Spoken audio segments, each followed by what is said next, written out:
Good morning po, nandito po kami sa palengke ng Bae, Pabay Public Market. At ang ngayon ipakikita ko sa inyo ang lahat ng fruit stand dito sa palengke ng Bae. Fruit stand po lahat dito sa Bae. May kanya-kanya pong pwesto sila from the beginning of December 30, preparation for New Year's. Alam niyo naman po ang mga Pilipino. Hello ma'am.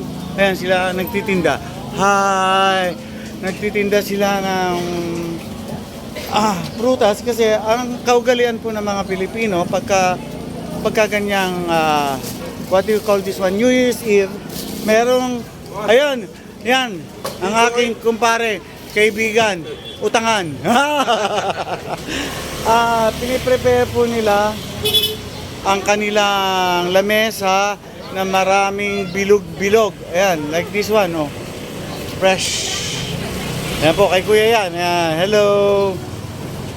So, sa preparation ng New Year, dimakmak ang mga prutas dito sa palengke ng Bae. If ever po na mapupunta kayo, malapit kayo dito sa amin, palengke ng Bae, dito kayo pumunta. Welcome po kayong lahat. Makikita nyo naman, ayan, nagsasariwa ang mga fruits. Ayan. And then, ayan, nga pala po, at higit sa lahat, pag nagpunta kayo dito, sa palengke ng Bae, hanapin nyo po yung Coco Lemon. Ayan. Sila po, oh, ang may tinda ng Coco Lemon, which nakakaibang lasa po pagkat natikman nyo, muy bien. Ayan. Anong patalastas lang yon, pero ang prutas talaga ang aking vlog ngayon. Bye-bye! Ayan. Punta kayo dito sa Bae.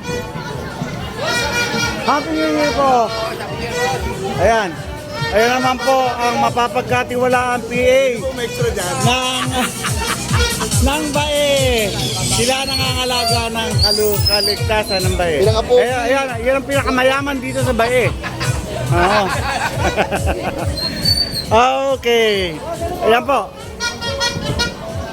Thank you very much and Jesus loves you.